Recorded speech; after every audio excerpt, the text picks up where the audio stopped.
सुरनकोट में पुलिस की कार्रवाई, कवानीन के खिलाफ वर्जी करने वाली स्कूल बसों के चालान काटे।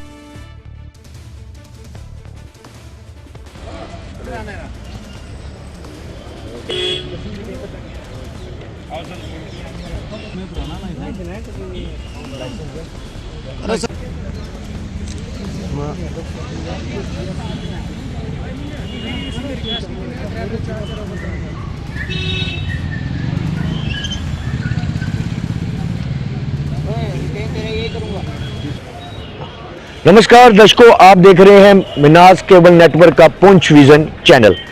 आपको बताएं कि आज पुंछ की आवाज में एक अहम खबर लेके आपके पास आए कि सुरनकोट पुलिस प्रशासन की तरफ से जो स्कूली वाहन है उन पे सख्त कार्रवाई की गई, क्योंकि सुरनकोट में देखा जा रहा है कि आए दिन जो है स्कूली वाहन जो है वो ओवरलोडिंग करते हैं और जिसको देखते हुए आज पुलिस प्रशासन ने सख्ती दिखाते हुए कई वाहनों के चालान काटे और स्कूल प्रशासन को सख्ती से निर्देश दिए गए कि अगर इसी तरह से ओवरलोडिंग करते रहे तो स्कूल के पे भी जो है वो कार्रवाई की जाएगी।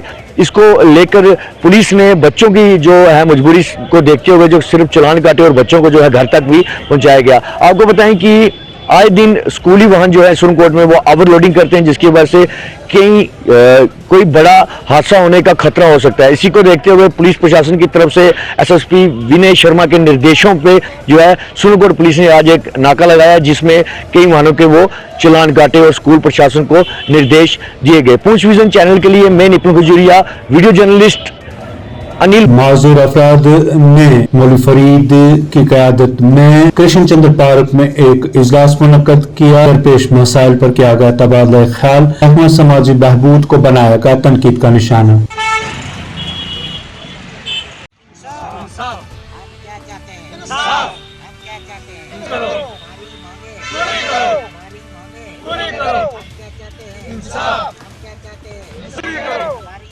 आपका नाम? जी, मेरा नाम शकील अहमद है। आज जो आपने प्रोटेस्ट किया, बताएं किस बारे? इसमें कुछ हमारे मुद्दे हैं गिने चुने, जिनमें से हमारी पेंशन का अहम मुद्दा है कि हम ये चाहते थे गवर्नमेंट से कि हमारी पेंशन में इजाफा किया जाए, और उसमें इजाफा करने के बावजूद जो है उसमें जो है वेरिफिकेशनें हो रही हैं और साल से तकरीबन 20-30 हज़ार जो है उस पर वेरिफिकेशनों पे खर्च हो जाता है, लेकिन वो एक साल से बंद पड़ी हैं पेंशनें, और जिस किसी की आई है तो एक महीने की आई है, बाकी सारी पेंशनें बंद हैं। तो ये जो हमारी माजूरों के लिए हम जो आसानियाँ चाहते थे आसान। अब रिसा बताएं जो आज आपने यहाँ प्रोटेस्ट किया। देखिए, हमारा एक पुरअमन प्रोटेस्ट जो सरकार को जगाना चाहता है, वक्ती गवर्नर इंतज़ामिया को, कि महकमा सोशल वेलफेयर हमारे लिए एक सहारा होता था, 1-1.5 साल से हमारे लिए परेशानी का सबब बना है। महकमा सोशल वेलफेयर की जानिब से 1-1.5 साल से जो वेरिफिकेशनें हो रही हैं वो अभी तक मुकम्मल नहीं हो पा रही हैं। कभी रिजेक्ट हो जाते हैं फार्म, कभी जनाब के अब 1 साल से किसी को पेंशन 1-1 हज़ार आ रही है, किसी को नहीं आ रही है। लोग परेशान हैं। ये जो आप डिसेबल लोग देख रहे हैं, ये कुछ जिनको मैंने कहा था वही आए। ये आप देखेंगे 80-90% से कम नहीं है ये डिसेबल, मतलब इतनी परसेंटेज हो के भी हमें बहुत सारी दिक्कतें हैं। अब वेरिफिकेशन पर भी हमारा खर्चा बहुत ज़्यादा हमारे लोगों का हो गया और अब दिक्कत पर दिक्कत आ रही है।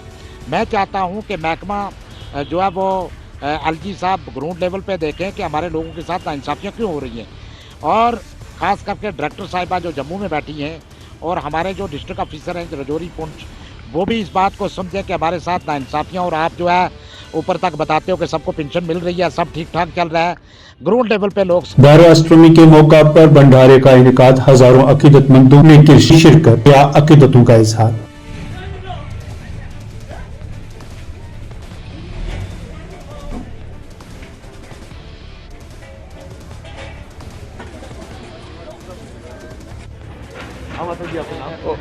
नाम शिवानंद। सर बताएं क्या कहना चाहेंगे आज?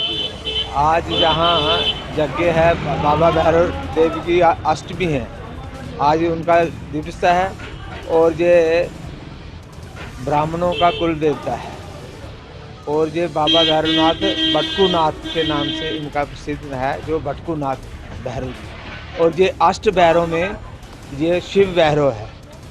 तो ये जो कुल देवता है, ये सबका जो भी तिल फुल है, सबके संजोग से ही ये सारा ये भंडारा चल रहा है। और दूसरा ये है कि ये सात्विक भैरव है, एक तांत्रिक भैरव नहीं है।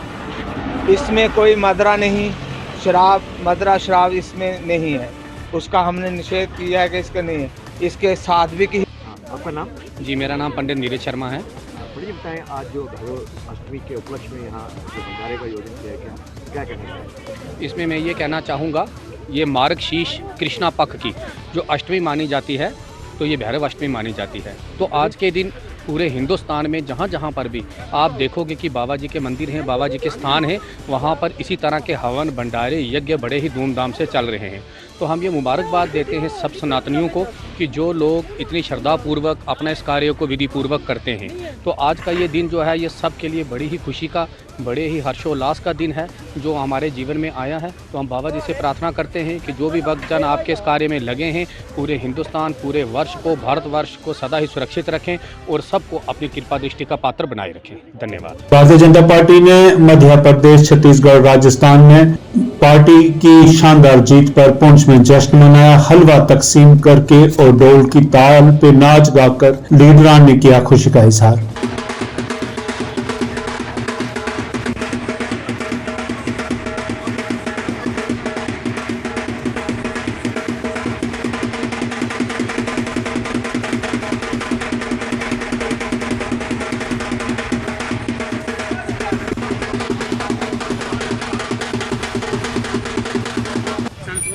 आज भारतीय जनता पार्टी श्री नरेंद्र मोदी जी को, हम भारतीय जनता पार्टी का एक कार्यकर्ता होने के नाते पूरे देशवासियों को बधाई देना चाहता हूँ। देश एक अच्छे रास्ते पर चल रहा है। देश की दिशा और रास्ता जो है बिल्कुल सही है, क्योंकि भारतीय जनता पार्टी ने 3 स्टेटें जीती हैं। मैं अपनी ओर से दिल की गहराइयों से भारतीय जनता पार्टी को मुबारकबाद देता हूँ और ये भी कहता हूँ कि आने वाला जो समय है, जो आने वाला पार्लियामेंट का चुनाव है, उसमें भारतीय जनता पार्टी को ये लग रहा है कि ये 400 पार जो है, देश का जो माहौल है, देश की जो अंदर से आवाज है, वो पूरी भारतीय जनता पार्टी के साथ है। और भारतीय जनता पार्टी जो लोगों के अंदर एक बड़ी खुशी की लहर आई है कि जिस तरह से भारतीय जनता पार्टी ने प्रधानमंत्री श्री नरेंद्र मोदी जी की अध्यक्षता में यह जो चुनाव लड़ा, ये जो जीत है, ये मैं समझता हूँ प्रधानमंत्री मोदी जी की नीतियों की जीत है, उनके काम के प्रति जीत है। जो लोगों ने विश्वास व्यक्त किया है, जो विश्वास की जीत है। इस समय पूरी दुनिया के अंदर सिर्फ एक ही गारंटी चलती है, वो है प्रधानमंत्री श्री नरेंद्र मोदी जी की गारंटी। इस समय भारत 4 ट्रिलियन इकॉनमी बन चुका है और भारत को विश्व गुरु बनाने के लिए अब की बात 400 के पार तीसरी बार हमने प्रधानमंत्री नरेंद्र मोदी जी को देश का प्रधानमंत्री बनाना है। इसके लिए हम सब लोग ये दुआ करते हैं कि प्रधानमंत्री नरेंद्र मोदी जी तीसरी बार प्रधानमंत्री बने और भारत को विश्व गुरु बनाए। ट्रेडर्स फेडरेशन पुलवामा की नौ मुंतखब बॉडी की हलफ बर्दारी की तकरीब मुनक्कद। Jammu Kashmir traders and manufacturers association के सदर मोहम्मद यासीन हुए मेहमान खुसूसी की हैसियत से शरीक। कश्मीर डिवीज़न से जितने भी डिस्ट्रिक्ट्स हैं, तहसील्स हैं, वो सारे लोग वहाँ के ज़िम्मेदारान यानी कि प्रेसिडेंट और जनरल सेक्रेटरी इनको मुबारकबादी देने की। अब आपने पूछा कि तिजारत में क्या मसाइल है। तिजारत जब आप करते हैं तो तिजारत नफ़ा और नुकसान का नाम है, उसी को तिजारत कहते हैं। ये सदियों से चल रहा है और हम भी आज इसमें देख रहे हैं। और ख़ास करके जब हम आज के तिजारत की बात करें तो ये बहुत टफ है, ये बहुत मुश्किल है, इतना आसान नहीं है जितना इससे पहले वक्त में हुआ करता था। आज आपका जीएसटी है, आज आपने हर एक काम को एक दायरे में बैठ के करना है। टैक्स के बगैर किसी भी ताजर को इजाज़त नहीं है कि वो टैक्स नहीं देगा और कल को ऐसा कहेगा कि मैंने ये पैसे खुद जेब में रखे। आज ऐसा कुछ भी नहीं है। और साथ में एक कंपटीशन का दौर है इस दौर में। और जब आप इन्फ्लेशन को देखते हैं, जब आप महंगाई को देखते हो, तो ये आसमान को छू रही है। ये यहीं पे नहीं है, ये सारी दुनिया का मंजर यही है। और ये एक ऐसा वक्त है कि आज जो तिजारत पे टिकेगा, मुझे लगता है वो कामयाब है। और जो इस तिजारत को अपने हालात से चलाएगा, अपने तरीके से चलाएगा, जैसा कि अभी यहाँ पे हमारे एक अजीज़ ने बड़ा अच्छा कहा। उसने कहा कि अपना जो बैगेज है, आपका जो सामान है, उसको आप कम करें। यानी कि आपने फाइनेंशियल इंस्टीट्यूशंस का जो पैसा लिया हुआ है उसको आप वापस कर दीजिए, क्योंकि लेफ्टिनेंट गवर्नर ने बाबा जीतो को जहरी में खराजे तहसीन पेश किया। नौजवानों को बाबा जी के रास्ते पर चलने की तलकीन। नौजवानों ने भी किए रंगारंग तमदनी प्रोग्राम पेश। शत्रु बुद्धि विनाशस्ते दीप ज्योति परब्रह्म।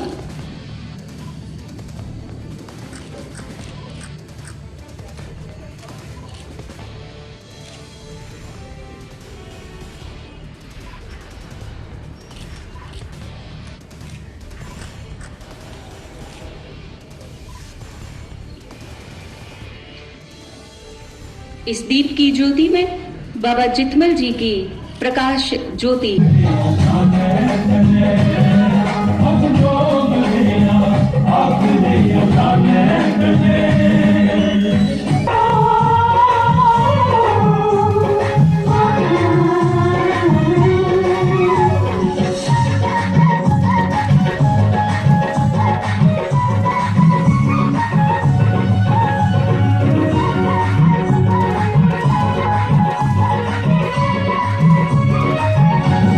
और सामर्थ्य प्रदान किया है।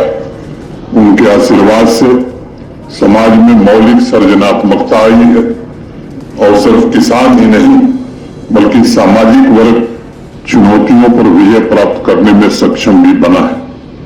हमारी संस्कृति कहती है उद्यानम ते पुरुषो नावयानम, हे मनुष्य तुम्हारा सदा उत्थान हो। बाबा जीतो की याद में आयोजित यह मेला हर वर्ष हमें शेख मोहम्मद अब्दुल्ला के यौम पैदाइश पर तकरीबात मुनक्कद। उमर अब्दुल्ला की क़यादत में लीडरान ने शेख मोहम्मद अब्दुल्ला के मज़ार पर फातिह ख़्वानी की खुसूसी तकरीब मुनक्कद की। जो थोड़ा सा नुकसान पहुंचा है इस वजह से, जो एक दूसरे के खिलाफ बयानबाजी हुई, उसको किस तरह दुरुस्त किया जाएगा वो आगे जाके देखना पड़ेगा। Umar Bamta yesterday said that she hasn't received any invite and she will go on about her regular program. Do you therefore I can't speak for whether Mamta ji has got an invitation or not. I can only speak for the national conference, and the national conference received an invitation. ये central government की कामयाबी है। क्या ये semifinal है या नहीं है, इसका अंदाजा आप 5 साल पहले से कर सकते हैं। 5 साल पहले कांग्रेस ने छत्तीसगढ़ में भी जीता, राजस्थान में भी जीता, मध्य प्रदेश में भी जीता, लेकिन जब पार्लियामेंट इलेक्शन हुए तो तीनों में कांग्रेस ने हार का सामना किया। इस बार पार्लियामेंट इलेक्शन क्या इन्हीं रियासतों के इलेक्शन के पैटर्न से होगा या नहीं, उसके लिए हमें देखना पड़ेगा। जी क्या नहीं सकते। What will be the next in JNK? They are claiming the next chief minister will be also from BJP. Chief minister तब बनता है जब इलेक्शन होते हैं। बिना इलेक्शन किए कोई चीफ मिनिस्टर नहीं बनता। जब बीजेपी इलेक्शन करने की मतलब मूड नहीं है, जब उनको इलेक्शन करने की हिम्मत नहीं है, जब वो जानते हैं कि लोगों के सामने उनको भारी मतलब हार का सामना करना पड़ेगा। अरे आप असेंबली छोड़िए, पंचायत के इलेक्शन करने के लिए ये लोग तैयार नहीं है। 5 जनवरी को आपकी पंचायतें खत्म होंगी, आपकी म्यूनसिपैलिटीज एक एक करके खत्म हो गए, म्यूनसिपैलिटी इलेक्शन हो नहीं रहे। असेंबली का ये कहाँ से दावा कर रहे हैं। रही बात नंबरों की, अपने तरफ से ये पूरी कोशिश कर रहे हैं। आज भी होम मिनिस्टर ऑफ इंडिया ने पार्लियामेंट में बिल इंट्रोड्यूस किया है जिसमें 3 सीटों पर रिजर्वेशन और लेफ्टिनेंट गवर्नर साहब उनको नॉमिनेट करेंगे। इससे पहले भी नॉमिनेशन से सीट भरी गई है जम्मू कश्मीर में, लेकिन वो इलेक्शन के बाद इलेक्टेड गवर्नमेंट। नेशनल कॉन्फ्रेंस पहुंच अकाई की जानिब से भी शेख मोहम्मद अब्दुल्ला के यौम पैदाइश पर तकरीब का इनेकाद किया गया। एजाज जान की क़यादत में मुनक्कदा तकरीब में पहुंच के दिग्गज लीडरान हुए शामिल। नेशनल कॉन्फ्रेंस जिंदाबाद, नेशनल कॉन्फ्रेंस जिंदाबाद, एजाज जान साहब जिंदाबाद, एजाज जान साहब जिंदाबाद।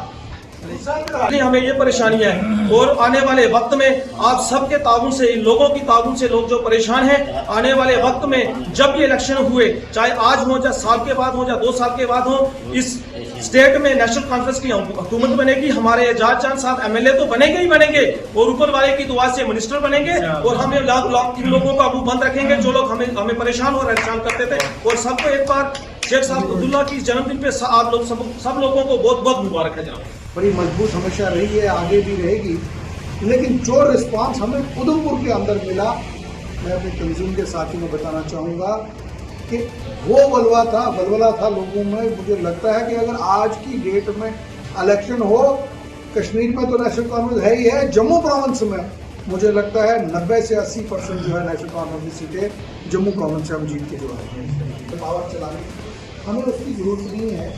लेकिन नेशनल कॉन्फ्रेंस ये समझती है कि जम्मू कश्मीर का आम आदमी आज परेशान है, उनके काम नहीं हो रहे हैं, उनकी मुश्किलात जो है दूर नहीं हो रही हैं। खान साहब ने जैसे 1-2 मिसालें दी, बहुत सी मिसालें लोगों का काम नहीं है। इसीलिए हम चाहते हैं कि रियासत में इलेक्शन हो, लोगों की चुनी हुई हुकूमत आए और एडमिनिस्ट्रेशन और जो रियासती जो मशीनरी है वो लोगों के हक के मुताबिक उनके जो काम करे। इसके लिए हम हमेशा बात करते हैं कि इलेक्शन, बाकी कोई पावर का हमें ऐसा नहीं है कि हमें कोई पावर के लिए हमें वो चाहिए, लेकिन लोगों की बेहतरी के लिए हम चाहते हैं इलेक्शन हो। और डेमोक्रेसी जो है, पिछले आप देखिए 7-8 सालों से इस रियासत में इलेक्शन नहीं हुआ।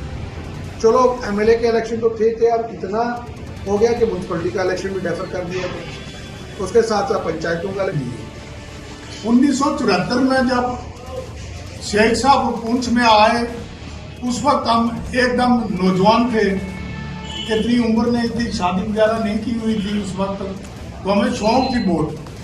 तो उन्हें भी था कि भाई नौजवान कौन से हैं, तो एक टायर था, 3 टायर उसके साथ लगाकर और 4 टायर की गाड़ी शेख साहब के हवाले कर दी। तो जब वो आए, हुकूमत बनी 1975 में, कोई इलेक्शन नहीं हुआ, 1975 में हुकूमत बन गई। उस हुकूमत को कांग्रेस ने नासाज करके फेल कर दिया। एक बात मैं भूल गया कि कश्मीर कैसे आज़ाद हुआ, कैसे इसका हलाक हुआ। ये कश्मीर जो है 1948 में हलाक हुआ हिंदुस्तान के साथ, 1947 में हिंदुस्तान आज़ाद हुआ। तो उस वक्त का राजा जो था महाराजा हरि सिंह, उसकी मंशा को और थी, मैलाफाइड अटेंशन थी। खावाड़ी सड़क के चौक पर बिजली का शॉर्ट सर्किट, पोल में आग नमूदार। महकमा पीडीटी के आरजी मुलाजमों ने बर वक्त कार्रवाई करते हुए किसी बड़े हादसे से लोगों को बचाया। बिजली ने पोल सड़िया।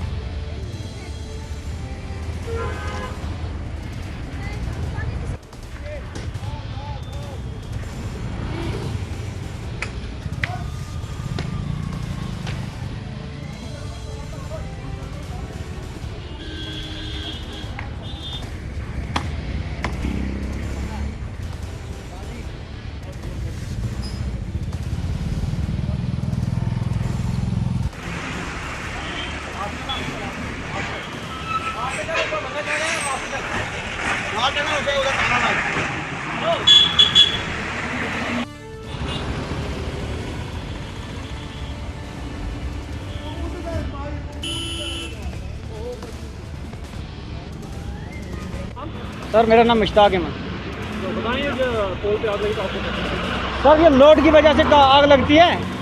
तो हम काम कर रहे थे उधर कमसार में, हमारी दूसरी लाइन डैमेज है पीएचई, आज 3-4 दिन हो गए। हम उसका नया केबल लगा रहे थे, तो अभी मेरे को फ़ोन आया इधर से, अंकल और फ़ोन कर रहे थे कि आग लगी है। तो मैंने उधर से दौड़ के आया, आग वहाँ लाइन बंद करके आए। यहाँ ये जो दूसरा केबल है इससे भी आग लगी, तो पूरा केबल जल गया सर।